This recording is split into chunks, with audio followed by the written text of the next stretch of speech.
أعوذ بالله السميع العليم من الشيطان الرجيم. بسم الله الرحمن الرحيم. إنما الصدقات للفقراء والمساكين.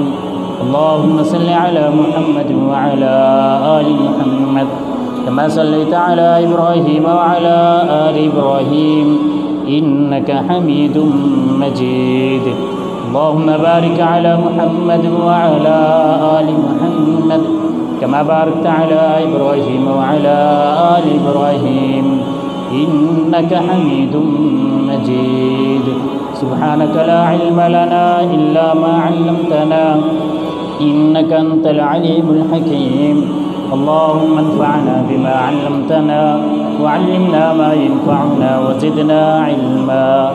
رب اشرح لي صدري ويسر لي أمري واحلل عقدة من لساني يفقهوا قولي. رب زدني علما رب زدني فهما رب زدني عملا. محترم سامعین، آج رمضان المبارک کا آخری جمعہ ہے. وہ مہینہ جو اتنی نیکیوں کی بہار لے کر آیا تھا، وہ مہینہ اب آہستہ آہستہ بلکہ بالکل 1 دن یا 2 دن باقی رہ گئے ہیں. پہلی بات ہمارے لیے لمحہ فکریہ یہ ہونا چاہیے کہ پورا مہینہ رمضان المبارک کا گزر گیا، کیا ہم نے اپنے گناہوں کو اللہ رب العزت سے معاف کروا لیا؟ کیوں؟ اس وجہ سے کہ ہمیں رمضان المبارک کے مہینے یہ سبق دیا ہے کہ رہا اگر میں نہیں تو رہنا کسی نے بھی نہیں. رمضان المبارک آیا، 30 دن 29 دن آئے گزر گئے. انسان اس دنیا کے اندر آیا، اپنی زندگی رسول اللہ صلی اللہ علیہ وسلم کی حدیث کے مطابق آپ نے فرمایا کہ میری امت کی عمر اوسطاً 60 سال ہوگی تقریباً. انسان اس دنیا میں آئے گا، اپنی زندگی گزار کے چلا جائے. لیکن سوال ایک ہی ہے، کیا ہم نے رمضان المبارک کے مقصد کو پا لیا، یا ہم نے اس کائنات کے اندر اللہ رب العزت نے ہمیں جس مقصد کے لیے بھیجا تھا اس مقصد کو ہم نے پورا کر لیا یا نہیں؟ یہی چیز ہمارے لیے غور و فکر کی بات ہے. ہم نے اپنی زندگی گزاری، لیکن اس زندگی کے اندر دل کے اندر حسد، بغض، کینہ اور دوسرے مسلمان بھائی کے لیے دشمنی اپنے دل کے اندر رہی. تو پھر یاد رکھ لیجئے کہ اللہ کے نبی کی حدیث ہے، آپ نے فرمایا جو اپنے مسلمان بھائی سے 3 دن کے بعد کلام نہیں کرتا، اللہ رب العزت کیا اس کا کوئی عمل قابل قبول نہیں. وہ نمازیں پڑھے، وہ روزے رکھے، وہ حج کرے، وہ زکاتیں دے، وہ صدقے دیتا پھرے، اس کی رات کی تنہائیوں کی عبادت ہو، وہ کسی بھی طرح سے نیکی کے کام کرنے والا ہو، اگر وہ اپنے مسلمان بھائی سے خالص نہیں ہے، مخلص نہیں ہے، اس کے دل کے اندر اس کے بارے میں بغض اور کینہ ہے، وہ اس سے 3 دن سے زیادہ بات نہیں کر رہا، تو یاد رکھیں یہ سارے نیک اعمال اللہ رب العزت کیا کوئی حیثیت نہیں رکھتی. اگر ہم چاہتے ہیں کہ ہماری نیکی اللہ رب العزت کے ہاں قابل قبول ہو، راتوں کے قیام، دن کے روزے، فرضی نمازیں، نماز تراویح ہماری اللہ رب العزت کے ہاں قابل قبول ہو، تو پھر ہمیں اس بات کی طرف توجہ دینی پڑے. یہ پہلی بات. دوسری بات، یہ جو ایام چل رہے ہیں، ان ایام میں صدقہ فطر دیا جاتا ہے. صدقہ فطر پہلی بات کیوں دینا ہے؟ دو وجہ حدیث کے اندر رسول اللہ صلی اللہ علیہ وسلم نے بیان کی۔ پہلی بات تو یہ ہے کہ جو بندہ روزے رکھتا ہے اگر کسی قسم کی کوئی کمی کوتاہی رہ گئی ہو، اللہ رب العزت صدقہ فطر کی وجہ سے وہ معاف کر دیتا ہے۔ دوسری وجہ حدیث کے اندر رسول اللہ صلی اللہ علیہ وسلم نے فرمایا تُؤْمَةً لِلْمَسَاکِین، مسکینوں کے کھانا ہے۔ یہاں پہ کچھ لوگ یہ اعتراض کرتے ہیں کہ جب ایک بچہ پیدا ہوا ہے، وہ عید کی نماز سے قبل پیدا ہوا ہے، چند لمحات پہلے پیدا ہوا، اس کا صدقہ فطر کیوں دینا ہے؟ اس نے تو روزے رکھے ہی نہیں، اس پر روزے فرض ہی نہیں، یا وہ نابالغ بچہ ہے جس کے اوپر روزے فرض ہی نہیں ہے، اس کا صدقہ فطر کیوں دینا ہے؟ وہ دوسری وجہ ہے تُؤْمَةً لِلْمَسَاکِین، اللہ کے نبی نے جو فرمایا ہے وہ مسکینوں کا کھانا ہے، وہ اس وجہ سے اس نے ادا کیا۔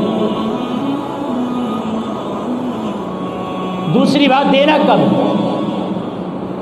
صحیح بخاری کی روایت کے مطابق عید سے 1 یا 2 دن پہلے بھی دے سکتے، اور پھر صحیح طریقہ اس کا یہ ہے کہ اس عید کی نماز، جب عید کا چاند نظر آ جائے اس کے بعد سے لے کر عید کی نماز سے پہلے ادا کرنا، یہ اس کا صحیح وقت۔ حدیث کے اندر 1-2 دن پہلے کی رخصت نہیں۔ دینا کس چیز سے ہے؟ اگر آپ جنس دیں تو بہت اچھی بات ہے، صحیح سنت طریقہ یہ ہے کہ جنس دی جائے۔ وہ ہم گندم استعمال کرتے ہیں، وہ آٹا استعمال کرتے ہیں، کچھ لوگ چاول زیادہ کھاتے ہیں اور کچھ لوگ کھجوریں زیادہ کھاتے ہیں، اور جب صدقہ فطر دینا ہو پھر گندم کے حساب سے دینا۔ جو بندہ کھجوریں زیادہ کھاتا ہے تو اس کو چاہیے کہ ہم کھجوروں کے حساب سے دیں، جو چاول اچھی کوالٹی کے اپنے گھر کے اندر کھاتا ہے تو اس کو چاہیے کہ وہ ان چاولوں سے دے صدقہ فطر۔ اب اس کو جنس کو تبدیل کر سکتے ہیں آپ، پیسے اس کی صورت میں دے سکتے ہیں اس کے بدلے میں، جائز ہے، اس میں کوئی حرج والی بات نہیں۔ دینا کتنا ہے؟ اس وقت کا 1 سا، اور جو سا ہوگا، جو اس وقت کا پیمانہ تھا، رسول اللہ صلی اللہ علیہ وسلم کی حدیث کے مطابق جو پیمانہ لیا جائے گا وہ مدینے والوں کا لیا جائے گا، اور وہ مدینے والوں کا پیمانہ 1 سا آج کے 2.5 کلو کے برابر ہے۔ اگر کسی نے قیمت دینی ہے گندم کی تو تقریباً 1400 روپیہ ریٹ ہے، یا آج کل سنا ہے کہ گندم مل نہیں رہی، 1500-1600 روپے مل رہی، تو اس حساب سے 2.5 کلو کے حساب سے پیسے دے دیں۔ اگر کوئی بندہ آٹا استعمال کرتا ہے تو آٹے کے حساب سے پیسے دے جو آٹے کی قیمت ہے۔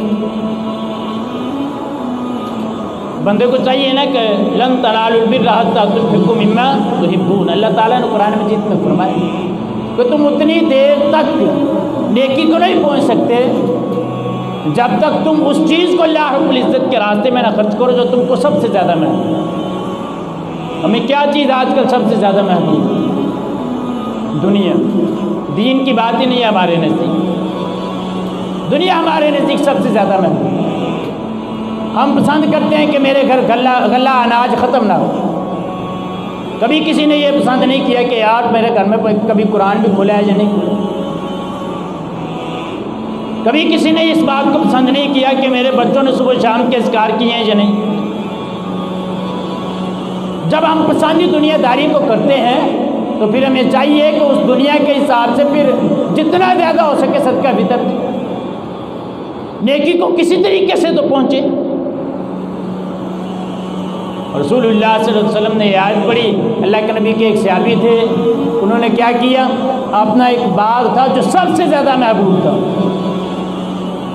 اللہ کے نبی کے راستے میں فرمایا اللہ کے نبی مجھے سب سے زیادہ محبوب یہی ہے، یہ میں اللہ رب العزت کے راستے میں دیتا ہوں۔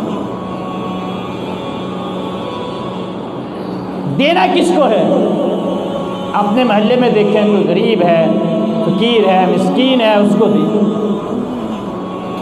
ہمارے یہ ایک عجیب رواج ہے کہ جناب وہ 6 میل دور ہمسایہ ساتھ بیچارہ بھوک سے تڑپ رہا ہو اور 6 میل دور جا رہے ہوتے ہیں، کیا دینا صدقہ فطر؟ کیوں جی؟ وہ ہمارا تعلق ہے جی، وہاں ہم جاتے ہیں تو وہاں پہ جو وہ ہماری عزت بڑی کرتے ہیں، اس وجہ سے ہم صدقہ فطر دیتے ہیں۔ ہم اللہ کو راضی کرنے کے لیے نہیں دیتے، ہم اس وجہ سے دیتے ہیں کہ ہم جائیں گے کل کو تو وہ پھر ہماری عزت کرے گا۔ یہ جو ہمارا ہمسایہ ہے، محلے دار، غریب ہے، اس نے تو کبھی ہمیں سلام بھی نہیں کہا، ہو سکتا ہے اس نے تیرے شر سے بچتے ہوئے تجھے کبھی سلام نہ کہا، کبھی اس بات کی طرف بھی توجہ دیا۔ ہر وقت اپنی عزت بنانے کے بارے میں اللہ رب العزت کے راستے میں صدقہ کرنا، یہ بھی اچھی بات ہے۔ صدقہ کرنا تو اللہ رب العزت کو راضی کرنے کے۔ یہ صدقہ فطر کے حوالے سے چند گزارشات تھی۔ مزید اگر کوئی پوچھنا چاہے سوال تو نماز کے بعد پوچھیں۔ تیسری بات، اکثر دیکھنے میں یہ آیا ہے کہ یہ ان دنوں میں نماز تسبیح ادا کی جاتی ہے۔ نماز تسبیح حدیث سے ثابت ہے، حدیث سے ثابت ہے نماز تسبیح، اس میں کوئی شک نہیں، لیکن جماعت کے ساتھ ثابت نہیں ہے۔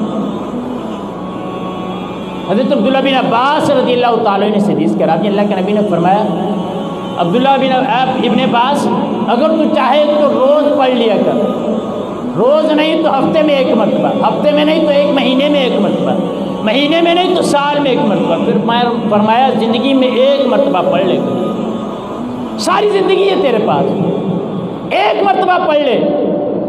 اللہ کے نبی نے یہ فرما دیا، اس کی جماعت کی حیثیت کوئی نہیں، جماعت کی حیثیت کوئی نہیں۔ اور ہمارے یہاں یہ جو تماشا بنا ہوا ہے کہ 27ویں رات کو ساری عورتیں بھی گھر والی جا رہی کہ فلاں کے گھر میں یہ نماز تسبیح پڑھنے جا رہی ہیں، اور اس بندے کی بھی نماز تسبیح کا کوئی فائدہ نہیں جو فرضی نماز نہیں پڑھتا،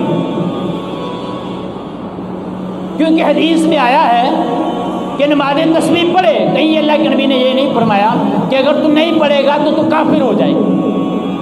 فرضی نماز کے بارے میں اللہ کے نبی نے فرمایا ہے، من ترک الصلاۃ متعمدا فقد کفر، جس نے جان بوجھ کے ایک فرضی نماز چھوڑ دی وہ کافر۔ اب کہیں گے جی آپ نے کفر کا فتویٰ لگا دی، میں نے نہیں لگا، اللہ کے نبی کی حدیث کر اٹھا کے دیکھ لیجیے سارے ائمہ کرام، جتنے بھی ائمہ دین ہیں، سب سے ہلکا موقف میں اکثر بیان کیا کرتا ہوں امام ابو حنیفہ رحمہ اللہ کا ہے، وہ بھی کہتے ہیں کہ بے نماز بندے کو مسلمانوں کے قبرستان میں دفن نہ کیا جائے۔ کیا مطلب ان کا کہ جو بے نماز بندہ وہ مسلمان نہیں ہے؟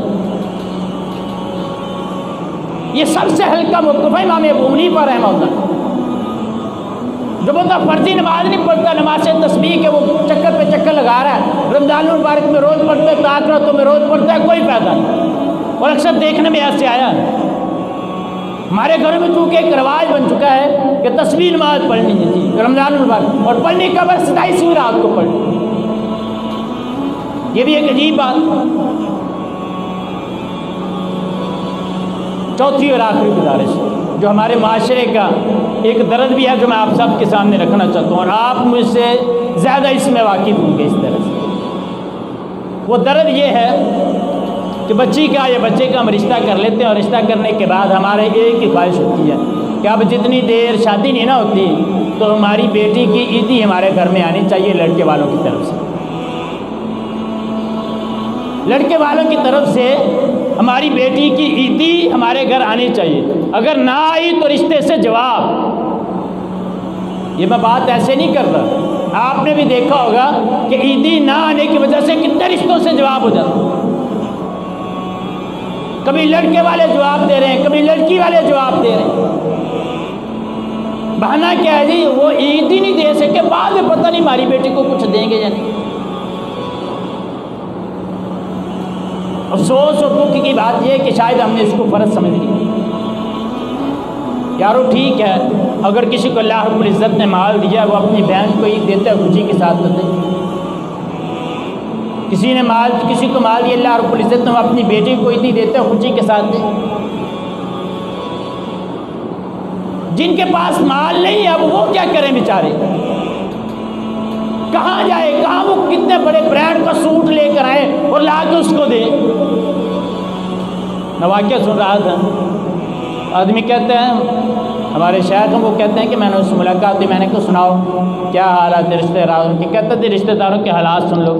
کہتے میری بہن کی شادی کسی بڑے گھر میں ہوئی تھی۔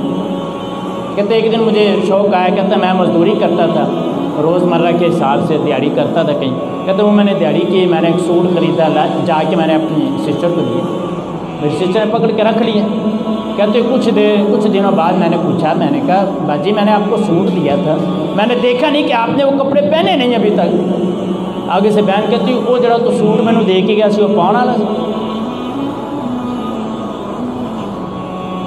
افسوس والی بات نہیں ہے، کہتے ہیں جی وہ دن جائے اور آج کے دن آئے، کہتے 15 سال ہو گئے ہیں میں نہیں دوبارہ گیا بہن کے دروازے۔ کیا فائدہ اس طرح کی عیدی کا جس سے رشتہ داریاں ختم ہو جائیں؟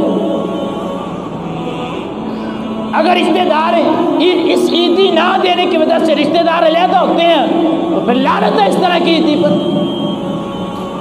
اللہ رب العزت سے دعا میں عمل کی توفیق عطا فرمائے۔ وآخر دعوانا الحمدللہ۔